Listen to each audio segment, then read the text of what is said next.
Sir, Rahul Gandhi ने PC किया, उसके बाद कहा यह जा रहा है जो कभी भी सरकार गिर सकती है। नायब सिंह सैनी लेकिन इस्तीफा देने के नाम पर कुछ नहीं कर रहे हैं।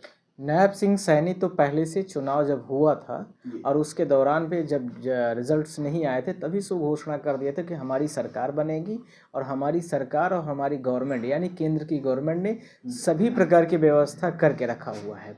सभी प्रकार की व्यवस्था तो बाद में, उसके पहले ही हम सारे लोग सुप्रीम कोर्ट गए हुए थे और आप सबको पता है कि राहुल जी ने जो बात को बोला है वो सारे प्रूफ और एविडेंस के साथ में जो इलेक्शन कार्ड हैं, इलेक्शन वोटर आईडीज़ हैं और उसके साथ में जो मल्टीपल्स फोटोज यूज किए गए हैं, मल्टीपल्स बहुत सारे वोटर आईडी यूज किए गए हैं, जो लोग डेथ हो गई है उनके भी नाम जोड़े गए हैं। पर आपने एक बड़ा उदाहरण देखा होगा कि मैं इसके साथ में जोड़ के कहना चाह रहा हूं कि पूरा भारत देश का इलेक्शन कमीशन बीजेपी के एक व्यक्ति का आपने देखा होगा कि जो दिल्ली में भी वोट डाला है और वहां बिहार में भी जा करके वोट डाला है। तो ये राहुल गांधी की प्रेस कॉन्फ्रेंस का ही काबिलियत है कि जनता जनार्दन बिहार के चुनाव में और उसके साथ में वोट चोरी जैसे स्लोगन को देना शुरू कर दी है। आप जब मध्य प्रदेश में चुनाव हुई थी, छत्तीसगढ़ में, राजस्थान में, तो आप DY चंद्रचूड़ साहब से भी मिले थे। उस वक्त वो CGI थे। राहुल गांधी ने जो प्रेस कॉन्फ्रेंस की, ब्राजील मॉडल का जिक्र हो रहा, ब्राजील की जो एक लड़की है,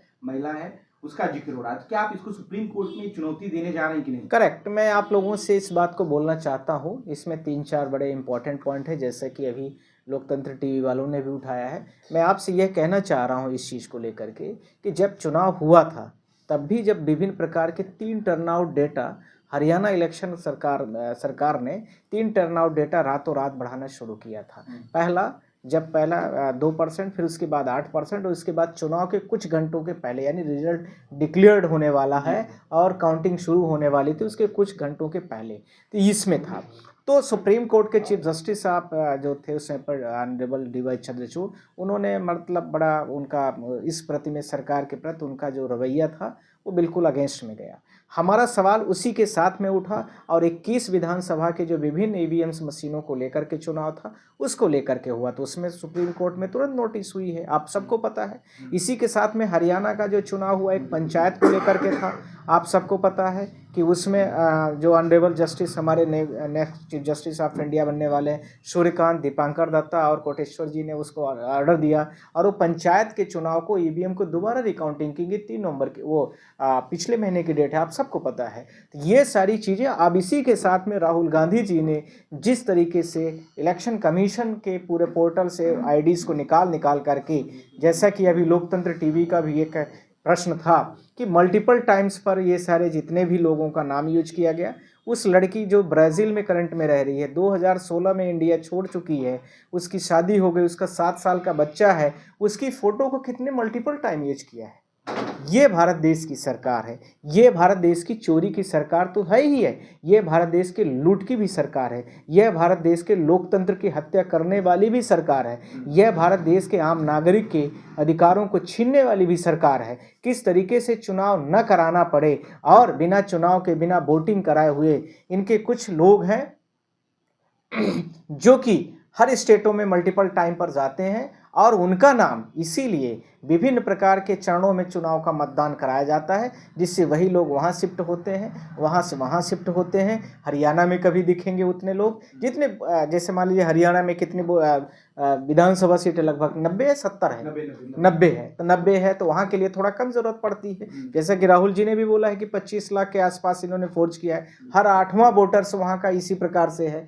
तो इस प्रकार से ये विभिन्न प्रकार के डॉक्यूमेंट्स हम लोगों ने इकट्ठा किया है, कर्नाटका का हो गया, हरियाणा का हो गया और इस प्रकार से और भी विभिन्न राज्य, मध्य प्रदेश, छत्तीसगढ़, राजस्थान वाला हमारे पास पहले से ही डेटाज है। अब इसके आधार पर हम चीफ जस्टिस ऑफ इंडिया से गुहार लगाएंगे कि आप इलेक्शन कमीशन ऑफ इंडिया को डायरेक्ट करिए कि ये जितने भी वोटर IDs मिस यूज करके सरकार विभिन्न चरणों के मतदान विभिन्न चरणों में कर रही है, जबकि आप 2014 के पहले देखेंगे इतने बड़े मतदान को इतने चरणों में करने की आवश्यकता नहीं पड़ती थी, इतना टाइम इंटरवल की जरूरत नहीं पड़ती थी। उसका सिर्फ और सिर्फ एक कारण था कि बड़ी साफ सुथरी तरीके से चुनावी प्रक्रिया होती थी। वही इलेक्शन कमीशन होता था जो राजीव गांधी जी को भी बोल देता था, आप सब लोग जानते हैं। वही इलेक्शन कमीशन था कि जो भारत देश की आयरन लेडी के नाम से फेमस पूरे विश्व को आप सब लोग जानते हैं, इंदिरा जी की हुई, उन्होंने इलेक्शन कमीशन ने पूरा उनका रिजेक्ट कर दिया था नॉमिनेशन।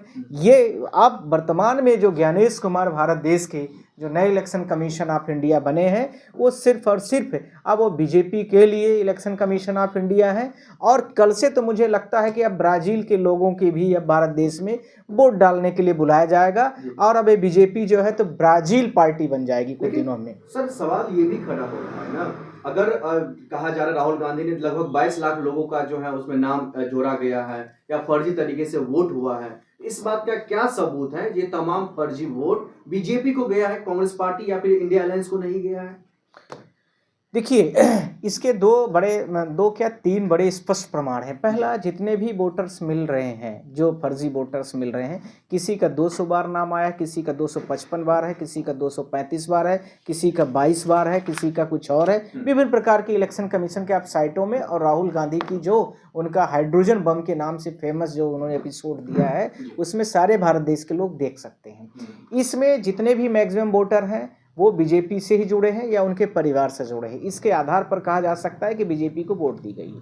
दूसरा, इसके पहले जो आपने देखा हो कि बेंगलुरु के सिर्फ एक विधानसभा से लिया गया था और उस विधानसभा में जितने लोगों का नाम जुड़ा हुआ था, एक कमरे में ही कितने लोगों का नाम निकाला गया था। और उसका स्पष्ट उदाहरण आप लोगों ने देखा। हम लोग तो SIR का जो केस है सुप्रीम कोर्ट में लड़ भी रहे हैं। एक घर में पूरा का पूरा गांव बसा दिया जाता है, अर्थात यदि एक घर है तो उस घर में आप लोग देखेंगे कि कम से कम नहीं तो 70 वोटर, 80 वोटर, उसके साथ में 500 वोटर, 600 वोटर पाए जा रहे हैं। तो ये सारे सवाल, और इसके साथ में और भी हरियाणा से जो लोगों का नाम, जहां पर इन्वेस्टिगेशन टीम गई, इन्वेस्टिगेशन टीम ने यह पाया कि वहां पर उस संबंधित व्यक्ति का नाम कोई पाया नहीं जा रहा है। इतने मल्टीपल वोटर ID बनाए गए हैं, वहां पर वो कोई कंसर्न व्यक्ति जानता नहीं है। जैसे मान लीजिए मेरा घर मध्य प्रदेश में रीवा है, मेरी विधानसभा है, मेरे गांव है, तो वहां मुझे पूरे एरिया के लोग जानते हैं। मेरा यहाँ वोटर ID दिल्ली में नहीं है। तो ये ऐसे लोगों का नाम करके विभिन्न प्रकार के मल्टीपल टाइम यूज करके कहीं न कहीं पर यह सरकार ने सिर्फ और सिर्फ बीजेपी को जिताने के लिए, तंत्र को जिताने के लिए काम की है। इसका स्पष्टीकरण यदि आप चाहते हैं तो कल से इलेक्शन कमीशन ऑफ इंडिया के जो पोर्टल और साइट्स है उसमें जो भारत देश के 140 करोड़ जो नागरिक हैं और जो मतदाता हैं, वो मतदाता पहले बड़े इजी लेवल से एक्सेस कर लेते थे। अब वो PDF फॉर्मेट में जैसे पहले एक्सेस करते थे वो खत्म हो गया। क्या कारण है कि इलेक्शन कमीशन ने उसको हटाया है? मैंने मान लिया कि चलिए राहुल जी ने थोड़ा सा गलत भी बोला, तो क्या कारण है कि आपने एक इजी तरीके से जो आदमी एक्सेस कर लेता था सारी चीज़ों को, उसको आपने हटा दिया, पहला। दूसरा, इसी के साथ में अब आपने पहले हम इपिक नंबर के आधार पर किसी भी व्यक्ति का, मान लीजिए मेरा voter ID card something something है, आप लोग जानते हैं 10 डिजिट का होता है, उसका हम नंबर डालें और उसके बाद हमारा नाम पूरा खुल के आ गया। अब वो भी ऑप्शन आपने ख़त्म कर दिया। फिर उसके बाद नेम के आधार पर होता था, वह भी आपने ख़त्म कर दिया। इसी के साथ में आप पूरा जो पोलिंग बूथ है, पोलिंग बूथ के आधार पर होता था, वो भी आपने उसको ख़त्म कर दिया। तो ये सब किसके लिए किए गए हैं? ये सारी चीज़ें कहीं न कहीं अप्रूव्ड की गई हैं। और इलेक्शन कमीशन ऑफ इंडिया अब राहुल गांधी से अब यह मांगने के लिए नहीं हिम्मत पड़ रही है कि इलेक्शन कमीशन ऑफ इंडिया एक शब्द भी बोल दे कि राहुल गांधी जी माफ़ी मांगे, नहीं तो सारी चीज़ें इलेक्शन कमीशन उनके ऊपर कुछ भी प्रतिक्रिया देगी। तो अब इस तरह के ऑप्शन खत्म हो रहे। तो आप इससे समझ सकते हैं कि इलेक्शन कमीशन ऑफ इंडिया पूरे भारत देश में यदि ये वोटर लिस्ट फर्जी है तो सही तरीके से चुनाव कंडक्ट नहीं हुआ। अर्थात हरियाणा का हो या भारत देश में लोकसभा का चुनाव हो या मध्य प्रदेश, छत्तीसगढ़, राजस्थान होते हुए महाराष्ट्र, दिल्ली का चुनाव हो, तो ये जितनी भी प्रक्रियाएं अप्लाई की गई हैं ये कहीं न कहीं फौज को पूरी तरीके से ठोस सबूत पेश कर रही है। इसको हम लोग सुप्रीम कोर्ट में भी ले चल रहे हैं। इससे पहले इस PC में उन्होंने नयाब सिंह सैनी का जो है वो प्रेस कॉन्फ्रेंस भी सुनाया था, उसमें कहते हैं हमारा सिस्टम है, हम देख लेंगे, हमारी सरकार बनने जा रही है। नयाब सिंह सैनी का ये बयान था रिजल्ट से पहले। तो इस आधार को भी माना जा रहा है जो वहां पर खेला हुआ है। तो क्या लग रहा है वो इस्तीफा देंगे या फिर सरकार कुछ कार्रवाई करेंगे उनके लेकर के? मैं आपसे यह दोबारा रिपीट कर रहा हूँ इस बात को, नायब सिंह सैनी जो है वो हरियाणा के चीफ मिनिस्टर नहीं रहेंगे, एक बात को ध्यान रखना।